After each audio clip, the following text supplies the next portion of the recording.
Pertama, tugas seorang istri yang baru melahirkan. Namanya langsung disebut oleh Allah beda. Namanya walidah. Walidah, ibu yang baru melahirkan. Wal walidatu, dan perempuan yang baru melahirkan itu yurdi'na auladahunna. Tolong jangan banyak diberikan beban, kata Quran. Fokuskan saja dirinya untuk bisa memberikan ASI bagi anaknya. Kalau bisa sempurnakan sampai dengan 2 tahun. Ibu, tugas pertamanya maksimalkan ASI. Masya Allah.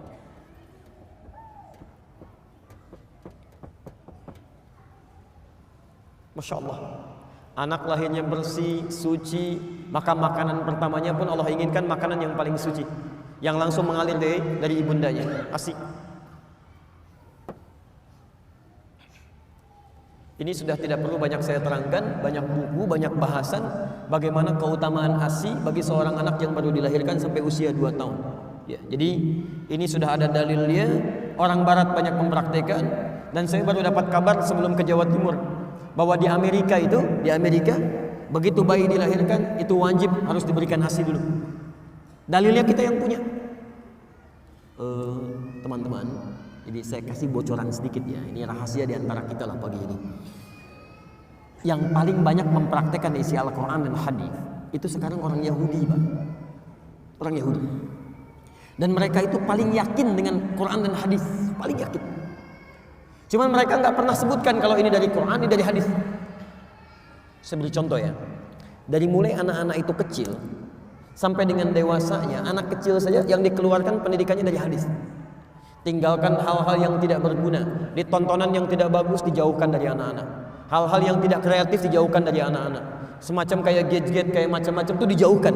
Yang didekatkan tuh yang bisa menstimulasi otaknya, ya potensi kecerdasannya dan peluang potensi-potensi kebaikan yang lain. Itu Masya Allah. Itu dimunculkan. Sampai dengan persiapan mau ke hari akhir pun itu mereka keluarkan hadisnya. Nabi pernah menyampaikan tanda-tanda akhir zaman, di antara puncaknya akan terjadi peperangan besar. Ya, akan terjadi peperangan besar. Di mana saat kemudian terjadi pertempuran, banyak pohon-pohon yang melindungi orang Yahudi, disebut dengan pohon korkod. Nanti ada yang mengatakan di sini Yahudi bersembunyi, cepat temukan dia. Anda tahu apa yang terjadi? Sampai dengan hari ini banyak orang Yahudi menanam pohon-pohon yang disebutkan di hadis tadi. Di orang Yahudi aja yakin dengan hadis, kemudian dia amalkan. Kita yang mendapatkan anugerah Nabi, ya kenapa kita praktekkan? Ini poinnya.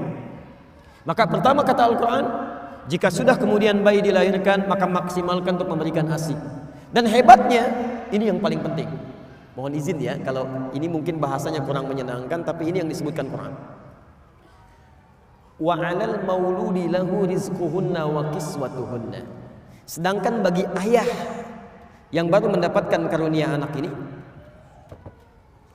jangan ganggu ibunya supaya tidak banyak memiliki perasaan-perasaan, terganggu emosionalnya, sehingga kualitas ASI yang mengalir kepada anaknya tidak baik.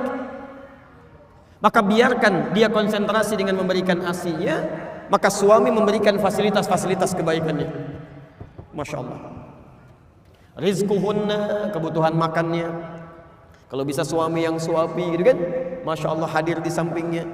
Kan secara psikologis begini, perempuan yang baru melahirkan itu kan setengah rasa sakitnya itu akan hilang saat melihat bayinya. Sakit luar biasa, begitu bayi didekatkan kepadanya, itu setengah sakitnya hilang. Setengahnya lagi ketika suaminya hadir di sampingnya. Dia yang membelainya, dia yang berikan makanannya, dia yang siapkan pakaiannya, dia yang sampaikan kalimat-kalimat indahnya. Masya Allah, bayinya sudah lahir tuh, Masya Allah. Hidungnya mirip kamu nih. La haula wala quwwata illa billah. Tapi kok matanya mirip tetangga kita ya? Itu agak repot ya. Agak lain. Baik. Lihat stepnya. Jadi lahir, di dalam kandungan sudah punya pendidikan. Ketika dilahirkan sudah diberikan bekal-bekal eksklusif untuk mencerna potensi-potensi baik supaya muncul nantinya, disebut dengan ASI. Dan itu nggak boleh terganggu. Seorang ibu terganggu emosionalnya ketika memberikan ASI, maka akan berdampak pada kualitas, akan potensi yang dia dapatkan. Nah, yang paling menarik, saya mau berhenti di titik ini dulu.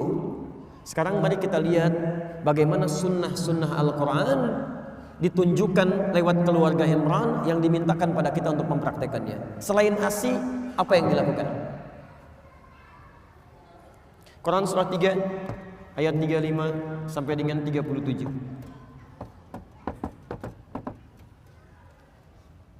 Barangkali kebanyakan anak-anak kita ada di fase ini nantinya. Baik. Ayat 35 itu yang tadi sudah saya ulas. Idz qalat imra'atu Imran, "Rabbi inni nadhartu laka ma fi batni muharraran fataqabbal minni. Innaka sami'ud du'a." Ya Allah, saya bernazar anak yang saya kandung ini menjadi anak yang soleh dekat denganmu ya Allah. Saya mohon jadikan dia anak yang dekat denganmu. Jadi mohon izin Bapak dan Ibu sekalian, sekali lagi, setiap anak yang dikandung mohonkan kepada Allah. Dan bagian keduanya di ayat ini, tolong spesifik minta anak ini mau direncanakan jadi apa. Jadi Anda harus punya planning. Misal, anak pertama itu jadi penghafal Quran. Masya Allah. Anak kedua tafsirnya. Masya Allah. Anak ketiga hadisnya misalnya. Masya Allah. Anak keempat fikihnya. Wah, ini kalau dikabulkan oleh Allah Subhanahu wa taala indah sekali. Begitu punya persoalan, nah anak pertama apa ayatnya? Ini Abi, Masya Allah. Adik hadisnya apa? Ini Abi, Masya Allah. Tafsirnya apa kakak? Ini Abi, Masya Allah. Hukum fikihnya apa? Ini Abi. La haula wala quwata illa billah. Namira pokoknya kosong, nggak ada pengajian. Habis. Ini indah. Dia Anda mulai rencanakan. Nah sekarang ayat 36-nya. Selain sunnah yang ini, teruskan. Falamma wada'atha, tatkala bayinya dilahirkan, qalat rabbi inni wada'tuha untha. Kemudian orang tua mulai berdoa lagi kepada Allah Subhanahu wa taala setelah menerima tentang kelahiran ini, baik laki-laki atau perempuan. Hannah pernah berkata, ya Allah, yang lahir perempuan ya. Dijawab oleh Allah, wallahu a'lamu bima wada'at wa laysa dzakaru kal untha. Allah lebih paham tentang yang dilahirkan untuk kemaslahatan kamu. Perempuan pun punya keistimewaan yang tidak dimiliki oleh laki-laki. Jadi ini adab, kalau sudah dilahirkan terima, baik laki-laki atau perempuan, itu yang terbaik. Jangan mengeluh. Jelas ya?